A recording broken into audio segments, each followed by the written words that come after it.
11 मई 2025 को राजा रघुवंशी और सोनम रघुवंशी की शादी बड़े धूमधाम से हुई। दोनों इस शादी से खुश थे और दोनों की शादी उनके परिवार की मर्जी से हुई थी।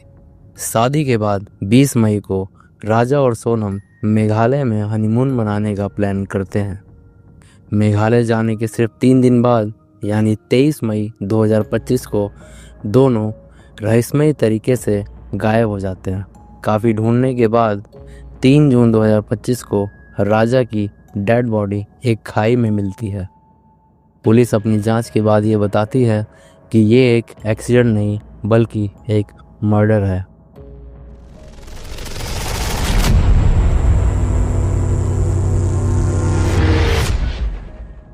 राजा रघुवंशी इंदौर मध्य प्रदेश के रहने वाले थे। इनकी उम्र मात्र 29 साल थी और इनका अपना एक ट्रांसपोर्ट का बिजनेस था। ये बिजनेस उनका फैमिली बिजनेस था और इस बिजनेस को वो काफ़ी अच्छे से चलाया करते थे। राजा रघुवंशी एक बहुत हार्ड वर्क करने वाले आदमी थे और अपने परिवार का काफ़ी अच्छे से ध्यान रखते थे। उनके दोस्त बताते हैं कि वो काफ़ी मददगार व्यक्ति थे और अपने परिवार और दोस्तों के लिए हमेशा खड़े रहते थे। उनके परिवार में उनके माता पिता, भाई और 2 बहनें थीं। 11 मई 2025 को राजा की शादी इंदौर की ही रहने वाली सोनम रघुवंशी से होती है। दोनों की शादी उनके परिवार की मंजूरी से हुई थी। शादी के बाद वह दोनों काफ़ी खुश थे। शादी के दिन राजा ने अपने कमरे को काफ़ी अच्छे से सजा रखा था, जैसे मानो वो एक सरप्राइज़ देना चाहता हो। उन्होंने 20 मई को मेघालय जाने का फैसला किया अपने हनीमून के लिए। 20 मई को वो दोनों इंदौर से शिलोंग के लिए रवाना हुए और वहाँ एक होटल में रुके। अगले 2 दिनों तक वह काफ़ी घूमते रहे, जिस दौरान वह दोनों नौंग रियाद गांव में पहुंचते हैं। 23 मई को वह दोनों नौंग रियाद गांव से शिलोंग होटल गए और उन्होंने एक स्कूटर किराए पर लिया। 23 मई को वो दोनों किसी झरने के पास ऊंचे पहाड़ों में जा रहे थे। उसी दिन राजा की पत्नी सोनम ने राजा की मां को कॉल किया, जिसमें उन्होंने बताया कि वह दोनों एक झरने की ओर ट्रैकिंग कर रहे हैं और वो दोनों काफ़ी थक चुके हैं। इस कॉल में सोनम राजा की मां से कहती है कि राजा मुझे भी अपने साथ झरना देखने के लिए पहाड़ के ऊपर ले जा रहे हैं। सोनम का उस दिन व्रत था, जो कि राजा की मां को पता था। व्रत तोड़ने के लिए राजा की मां उससे कहती है, लेकिन सोनम ऐसा करने से मना कर देती है। यह कॉल राजा की फैमिली और सोनम की लास्ट कॉल थी। Hello hello. हाँ मैं राजा का फोन चल नहीं हुआ अभी नहीं हुआ, बस हम चढ़ाई कर रहे हैं। है? हम ऊपर चढ़ गए फिर फोन लगाते हैं। और आज तो उपवास होगा फिर। मेरा तो उपवास है ना, मेरे को 2-3 बार बोल दिया। हाँ। मैं घूमने के चक्कर में अपनी 11 थोड़ी तोड़ूंगी। वही तो तेरी, मैं अभी फरियार बना रही तो मेरे को एकदम से याद आ गई कि आज तो मेरे बहू का उपवास बापे। हाँ। इसके बाद न जाने ऐसा क्या हुआ कि वो दोनों गायब हो गए। परिवार का उन दोनों से कांटेक्ट न होने के कारण राजा के पिता ने जांच पड़ताल शुरू करी। इसके बाद अगले दिन 24 मई को उन्होंने जो स्कूटर किराए पर लिया था वह सोहरारिम में किसी जगह पड़ा हुआ मिला और उस स्कूटर में चाबी लगी हुई थी, जिस कारण राजा के पिता की चिंता और बढ़ गई और राजा के परिवार ने तुरंत वहां पुलिस को संपर्क किया। लेकिन शुरुआती दिनों में खोज अभियान थोड़ा धीमा रहा। इसके बाद परिवार ने पुलिस पर लापरवाही का आरोप लगाया। यह मामला जब वहां लोकल मीडिया और सोशल मीडिया पर वायरल हुआ, इसके बाद पुलिस ने कार्रवाई तेज करी। इसके बाद 3 जून 2025 को राजा की डेड बॉडी वेसाब डोंग झरने के पास 200 फीट गहरी खाई में मिलती है। राजा के हाथ में एक टैटू बना था जिसमें उसका नाम लिखा था। जब पुलिस ड्रोन से सर्च ऑपरेशन कर रही थी तो राजा की डेड बॉडी उन्हें एक पेड़ से लटकी हुई मिली और उन्होंने उस बॉडी की पहचान उस टैटू से ही करी थी। पोस्टमार्टम के बाद पता चलता है कि ये एक एक्सीडेंट नहीं बल्कि एक मर्डर है और उन्हें एक तेज़ धार वाली हथियारों से मारा गया है। ये खबर जब राजा के परिवार तक पहुंची तो मानो मातम सा छा गया। सभी लोग ये जानना चाहते थे कि ऐसा क्या हुआ कि हमारे घर के बेटे का ये हाल हुआ। राजा की डेड बॉडी मिलने के बाद पुलिस अब सोनम की खोज में लगी थी, लेकिन काफ़ी खोज करने के बाद भी सोनम अभी भी लापता थी। उनके खोज के कई अभियान चलाए जा रहे थे, जिसमें एनडीआरएफ, एसडीआरएफ और वहाँ की लोकल टीम भी जुड़ी थी। हालांकि मेघालय में तेज़ बारिश और तेज़ हवाओं के कारण यह खोज थोड़ी मुश्किल थी, लेकिन पुलिस और सभी टीम कोशिश में लगी थी। लेकिन अभी तक सोनम का कोई पता नहीं चला था। पुलिस ने राजा की डेड बॉडी के पास से कई सामान भी बरामद किए थे, जिनमें एक टूटा हुआ मोबाइल फ़ोन, एक ब्लैक रेनकोट और सफ़ेद शर्ट, दवाइयाँ, फ़ोन स्क्रीन के टुकड़े और एक स्मार्ट वॉच भी थी। इन सभी सामानों की जांच फॉरेंसिक में चल रही थी। यहाँ राजा के भाई विपिन रघुवंशी ने वहाँ की लोकल पुलिस को पहले 8 दिनों में लापरवाही करने का आरोप लगाया। राजा के परिवार का मानना है कि यह एक सोची समझी साजिश थी और उन्होंने स्थानीय होटल स्टाफ, गाइड्स और स्कूटर जिसने रेंट पर दिया था, उन सभी पर शक जताया। उनके पूरे परिवार ने सीबीआई जांच की मांग की। यहाँ पुलिस अभी भी जांच में लगी हुई थी। पुलिस को यह लग रहा था कि हत्या के पीछे लूटपाट हो सकती है, क्योंकि राजा की डेड बॉडी से उसकी सोने की अंगूठी और गले की चैन गायब थी, जिससे पुलिस वालों को ऐसा लग रहा था।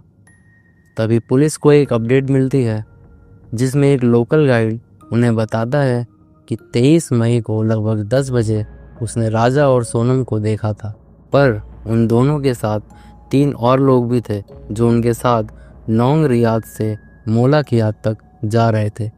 गाइड ने बताया कि वह सब आपस में कुछ बात कर रहे थे, लेकिन जब पुलिस ने उनसे पूछा कि वो लोग आपस में क्या बात कर रहे थे, तो गाइड ने जवाब दिया कि मुझे हिंदी नहीं आती। वो सब हिंदी में बातें कर रहे थे। उन सभी में सोनम सबसे पीछे चल रही थी। ऐसा लग रहा था कि वो बहुत थक चुकी है। पुलिस ने तुरंत मौला की याद जाकर वहाँ जांच पड़ताल शुरू करी, लेकिन वहाँ पर कोई भी सबूत नहीं मिला। यहाँ इंदौर में लोग सोनम के लिए प्रे कर रहे थे और पुलिस और सरकार पर इल्ज़ाम लगा रहे थे कि अभी तक वो लोग इस केस में ना तो कुछ ढूंढ पाए और ना ही सोनम का पता लगा पाए। सोनम अभी भी लापता थी और पुलिस अपने सर्च ऑपरेशन को काफ़ी तेज़ी से कर रही थी, लेकिन उन्हें कोई भी कामयाबी नहीं मिलती है। सभी लोग ये जानना चाहते थे कि आखिर 23 मई को राजा और सोनम के साथ क्या हुआ। तभी इस केस में एक ऐसा मोड़ आता है जो पूरे देश को सोचने पर मजबूर कर देता है। 9 जून को एक फ़ोन कॉल सोनम के भाई के पास आता है। इस कॉल पर कोई और नहीं बल्कि खुद सोनम ही थी। वो अपने भाई को अपना एड्रेस बताती है कि वो कहाँ पर है, और वो खुद ये कहती है कि मैं सरेंडर करना चाहती हूँ। यह खबर लोकल पुलिस के पास जाती है और 9 जून को ही उत्तर प्रदेश के गाजीपुर से सोनम रघुवंशी को गिरफ्तार कर लिया जाता है और पता चलता है कि राजा रघुवंशी की मौत के पीछे खुद सोनम रघुवंशी का हाथ है। यहाँ लोग अभी भी मानने को राजी नहीं थे कि सोनम का हाथ इस हत्या में हो सकता है। सोनम का परिवार अभी भी ये कह रहा था कि ये कोई साजिश है जो मेरे सोनम को फंसाना चाहती है। पुलिस ने और 3 लोगों को भी गिरफ्तार किया जो सोनम के साथ इस हत्या में शामिल थे। सोनम के कहने पर ही इन्होंने इस हत्या को अंजाम दिया था। सोनम ने इन लोगों को राजा को मारने के लिए सुपारी दी थी। पुलिस की जांच में ये भी पता चला है कि इन तीनों ने जब हत्या के लिए मना कर दिया तो सोनम रघुवंशी ने इन तीनों को 20 लाख का ऑफर दिया राजा को मारने के लिए। पुलिस ने हत्या का मामला दर्ज किया है और एसआईटी इस मामले की जांच कर रही है। ये घटना बहुत दुखद है और शर्मसार कर देने वाली भी है। अब हम थोड़ा इस केस के पीछे जाते हैं और समझते हैं कि आखिर क्या हुआ कि सोनम ने शादी के कुछ ही दिनों के बाद अपने पति की हत्या कर दी। सोनम के पिता की एक प्लाईवुड की फैक्ट्री है जो अभी पूरी तरह से सोनम का भाई गोविंद देखा करता है, क्योंकि सोनम के पिता पैरालाइज थे, जिसके बाद खुद सोनम ने भी अपने फैमिली बिजनेस को ज्वाइन किया। वहाँ एक मैनेजर था जिसका नाम राज कुशवाहा था। राज और सोनम के बीच प्यार हो गया था, लेकिन सोनम के पिता को ये बात नहीं पता थी। वो चाहते थे कि सोनम की शादी की उम्र हो चुकी है और वो जल्दी शादी कर ले।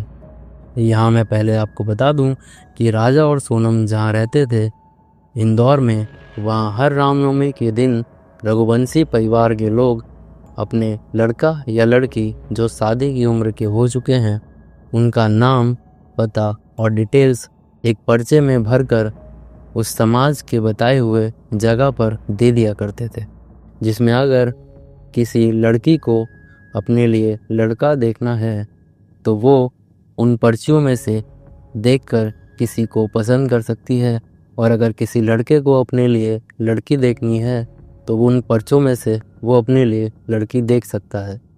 कुछ ऐसा ही हुआ राजा और सोनम रघुवंशी के साथ। राजा की पर्ची सोनम के घर वालों ने देखी और सोनम की पर्ची राजा के घर वालों ने देखी। दोनों परिवार को ही लड़का लड़की अच्छे लगे और शादी की बात आगे बढ़ी। कहीं ना कहीं सोनम इस शादी से खुश नहीं थी, लेकिन वो अपने पिता को मना नहीं कर सकती थी। सोनम अपने घर वालों के खिलाफ नहीं जाना चाहती थी। सब कुछ सोनम अपने घर वालों की मर्जी से कर रही थी, पर शादी हो जाती है। सोनम इस शादी के खिलाफ थी, जिसकी वजह से हमें ये केस सुनने को मिला है। राजा की मौत की खबर के बाद उसके घर वाले तक कह रहे थे कि बेटा तो चला गया, मगर कम से कम हमें हमारी बहू मिल जाए। सोचो जब यह पता चला होगा कि उनकी बहू ने ही उनके बेटे को मार दिया है तो उन पर क्या बीती होगी। इस केस में अभी भी पुलिस जांच कर रही है और सभी से पूछताछ कर रही है, और सोनम का भाई खुद राजा की मां को ये विश्वास दिलाता है कि अगर इस केस में सोनम की गलती है तो मैं खुद उसे सज़ा दिलाऊंगा। अभी भी पुलिस जांच कर रही है और आशा करते हैं कि जल्द इस केस की सारी पहेलियां सुलझ जाएंगी। कुछ खबर ऐसी भी आ रही है कि जब सोनम अपने पति राजा की मौत करवा रही थी तब राज के कांटेक्ट में थी। यहाँ तक कि सोनम ने खुद अपने पति राजा को खाई में धक्का दिया था, और राजा को मारने के बाद 2 दिन बाद वो इंदौर भी आ गई थी, और इसके कई दिनों बाद वो इधर उधर भटकती रही, और राज के कहने पर ही वो गाजीपुर उत्तर प्रदेश गई थी। मेघालय पुलिस ने ऑफिशियली आकर ये बता दिया है कि राजा रघुवंशी की मौत के पीछे सोनम रघुवंशी का ही हाथ है।